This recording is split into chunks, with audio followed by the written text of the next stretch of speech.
Olá pessoal, bem-vindos e bem-vindas a mais uma aula sobre pedagogia sistêmica. Diego Balheiro falando, e como vocês estão observando, eu não irei aparecer nessa aula, né? O meu rosto não vai aparecer, porque nessa aula iremos fazer um estudo de caso, tá? Então será uma aula prática.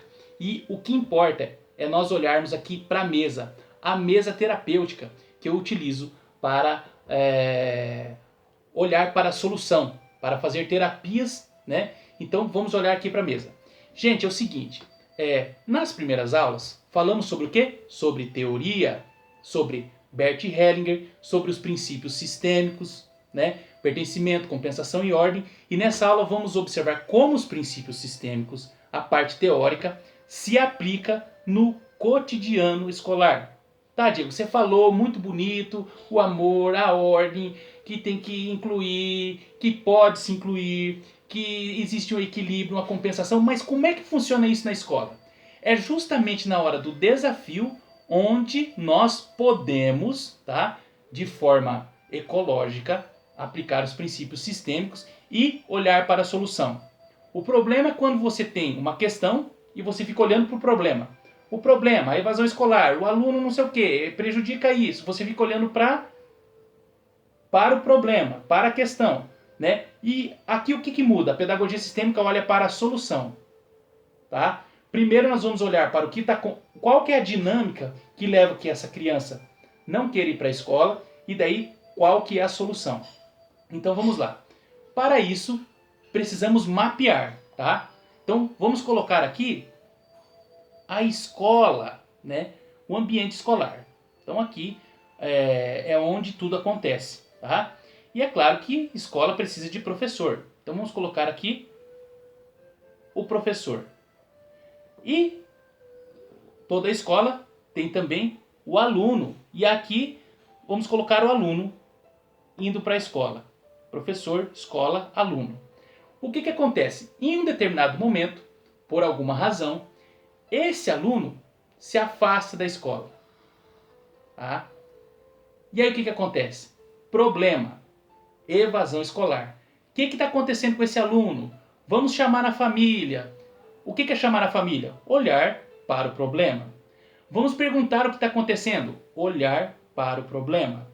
E a pedagogia sistêmica, ela faz diferente. Vamos observar, né, primeiro, o que levou esse aluno a se afastar da escola.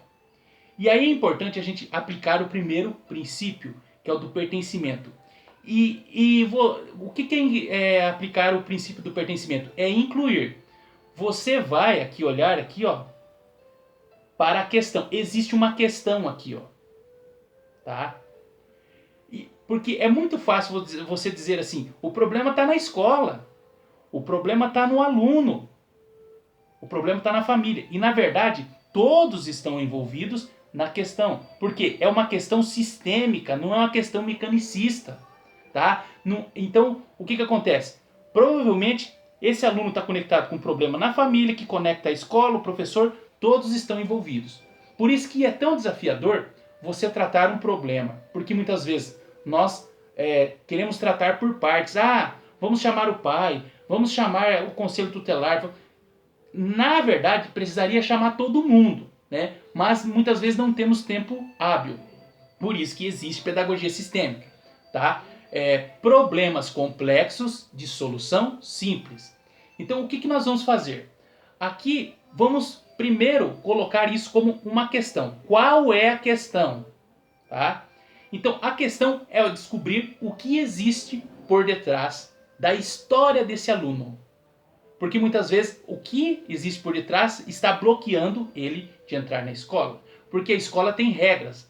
Para você estudar, você precisa estar bem, você precisa estar com a saúde boa, são as condições. Precisa estar dentro das regras para acontecer o aprendizado. Dependendo do que acontece na história desse aluno, ele não se sente autorizado a vir para a escola e ela acaba se distanciando. Muitas vezes porque ele experimenta um sentimento de culpa. Poxa, eu não vou produzir, eu não vou conseguir entregar um resultado, então eu me afasto.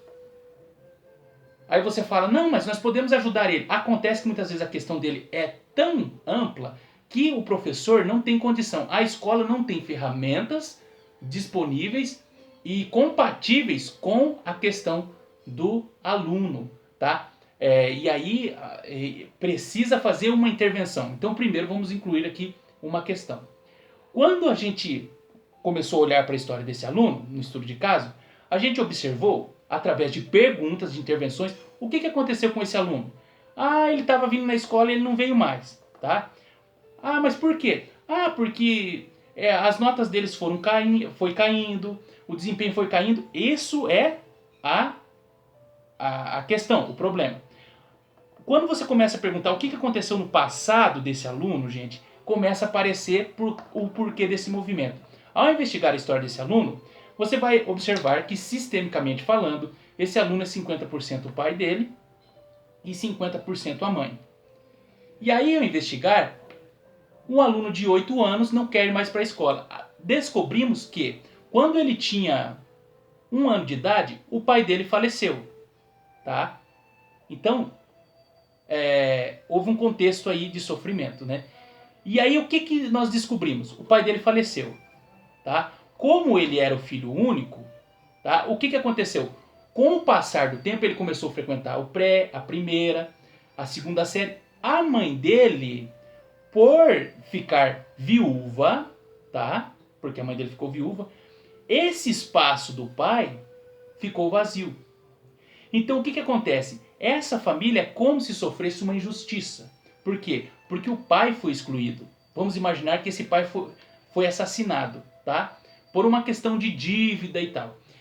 Esse pai foi excluído, foi julgado. E aí o que acontece, gente?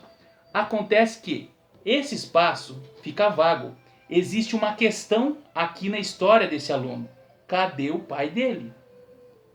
Ah, mas a escola não perguntou. Porém, o sistema dele fica pedindo, né? Existe uma questão de justiça. Poxa, eu preciso ir para a escola, né? Mas como é que eu vou para a escola e permanecer na escola se a minha mãe está sozinha, está sofrendo? Você acha, por exemplo, que você vai trabalhar se o teu filho está com febre e você não tem com quem deixar ele? Muitas vezes as pessoas faltam por causa disso, por problemas de saúde. Porque primeiro a minha família, depois a escola, a empresa e etc. Só que existem traumas que vão muito além de ter febre, de estar com gripe, com resfriado, com rinite, com sinusite, com enxaqueca. Muitos traumas vêm de episódios muito de bastante profundidade e sofrimento, como por exemplo a morte do pai ou a morte da mãe, tá?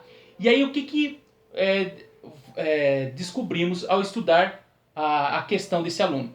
Que pelo fato do pai dele não ter sido vivido o luto, o pai dele não ter sido homenageado, ter sido recriminado por causa de comportamentos, porque foi assassinado e porque, por exemplo, ele não foi um pai exemplar, porque existem muitos julgamentos, você sabe disso. Esse aluno, chega um momento que ele começa inconscientemente, porque chega um momento, gente, na nossa vida, existe uma dinâmica. Aqui está o passado e aqui está o presente. Quando o passado não é ressignificado, ele continua, ele é como se ele ficasse buscando a solução. Por isso que tem pessoas que não param de fumar, não param de usar droga, não param de errar na vida, não param de reclamar, eles estão procurando a solução. E aqui está o presente. Chega um momento que o passado encontra o presente. Bem aqui é onde acontece o trauma, entendeu? Passado, presente. E aí o futuro fica comprometido, que é no caso a escola.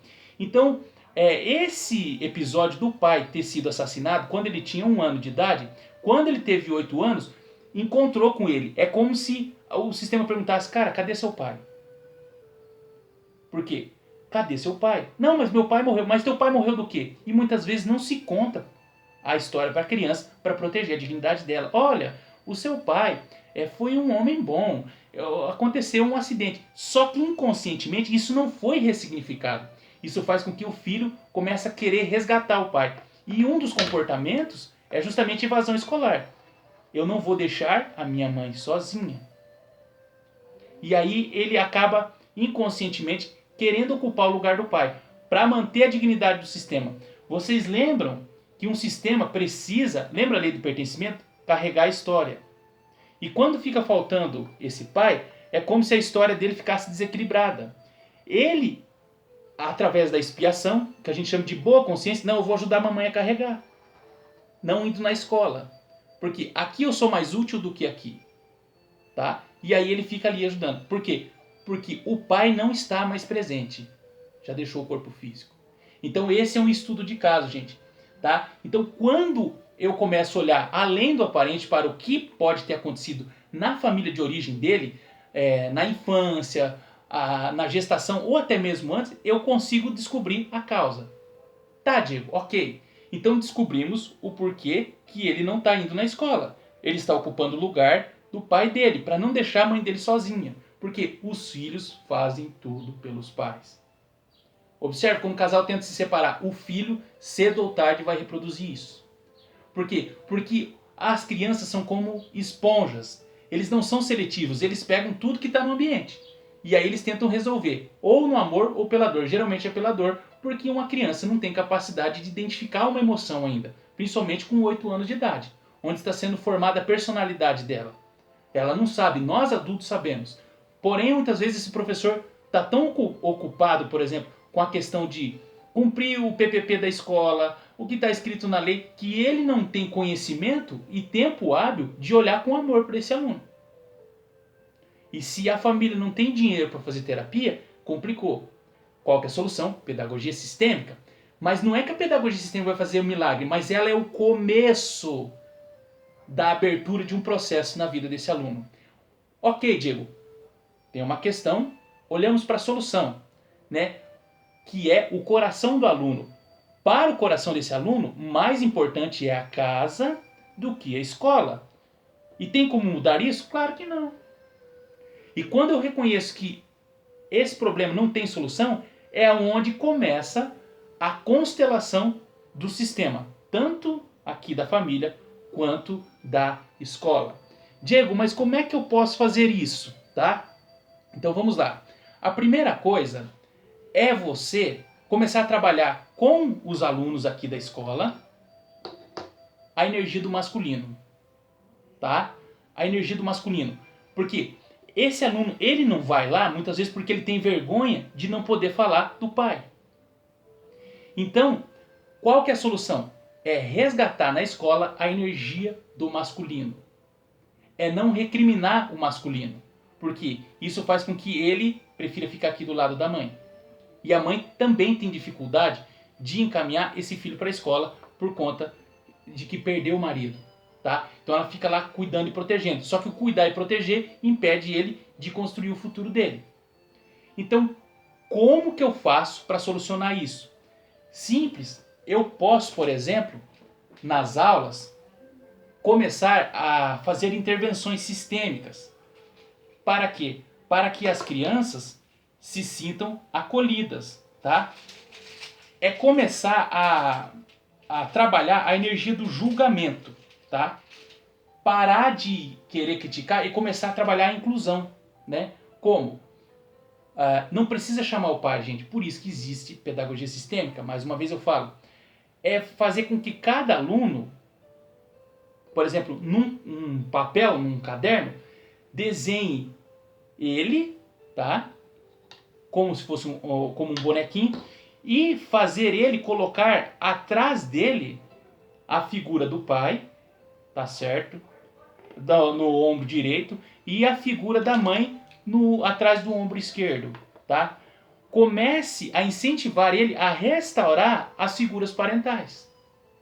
Porque é aqui onde o aluno se sente protegido e autorizado a voltar para a escola, tá? E você pode fazer isso através de exercícios sistêmicos que eu vou compartilhar durante o curso. Percebeu? Então, muitas vezes, chamar a mãe para a escola, ela vai escutar o professor, a escola? Vai. Só que no coração dessa mãe, ela ainda sente falta do marido. E por mais que ela case de novo, esse lugar precisa ser ocupado por alguém. Enquanto ela não liberar esse filho para a escola, ele vai continuar permanecendo aqui. E é essa a questão. Percebe, gente? Então, é olhar com amor para o coração do aluno e, através de exercícios como, por exemplo, construir a árvore genealógica pode ser do pai e do filho só.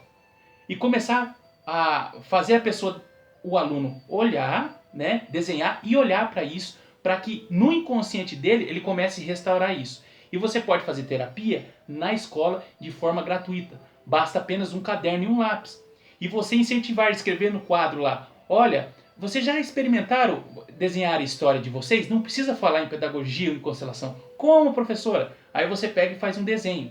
Desenha lá um bonequinho representando você e um bonequinho representando o pai, atrás e a mãe. E pede para cada um desenhar e falar quem que é o pai e quem que é a mãe. Talvez alguém vai falar assim, mas meu pai morreu. Desenha um homem mesmo assim. Desenha o tio. Desenha alguém que você gosta, um homem que você admira. Talvez ele vai colocar um jogador de futebol lá como o pai dele, entendeu? Mas jamais exclua a figura parental dessa criança. Pelo que existe de mais sagrado, gente. É isso que adoece, né? Quando você quer destruir uma pessoa, critica o pai e a mãe dela. É como você dissesse, você não tem valor. E como que eu faço para valorizar uma pessoa? Comece pelo pai e pela mãe. Você vai ver que é aqui que começa a solução. Então, assim, qual que é o problema? Vamos olhar aqui, ó. A evasão escolar, né? O que dificulta? Ficar querendo perguntar por que ele não está indo na escola, né? Qual que é o começo da solução? Você olhar para o que existe atrás desse aluno, né? E aí, ao identificar qual figura parental está faltando, né? Você propor um exercício para esse aluno, e você pode fazer com ele em um caderno, em um professor, e o professor não precisa ter uma pós-graduação, ou ser expert em alguma coisa, ele precisa apenas fazer esse exercício. Ó, desenhe um homem e uma mulher, e fazer ele olhar. Você pode fazer esse exercício uma vez a cada 15 dias, uma vez a cada 30 dias. Possivelmente, aos poucos, ele vai restaurar a figura parental que está faltando na vida dele. E a partir disso, ele pode começar a ser autorizado a deixar a história da mãe com a mãe e aí ele seguir mesmo com o que aconteceu com o pai dele. Tá ok, gente? Fez sentido? Eu espero que sim. Se você tem alguma dúvida em relação a esse estudo de caso, é só falar comigo que, na medida do possível, eu vou explicar para você se existe alguma dúvida em relação a isso. Tá bom, gente? Então, um grande abraço, fique bem e até a próxima aula.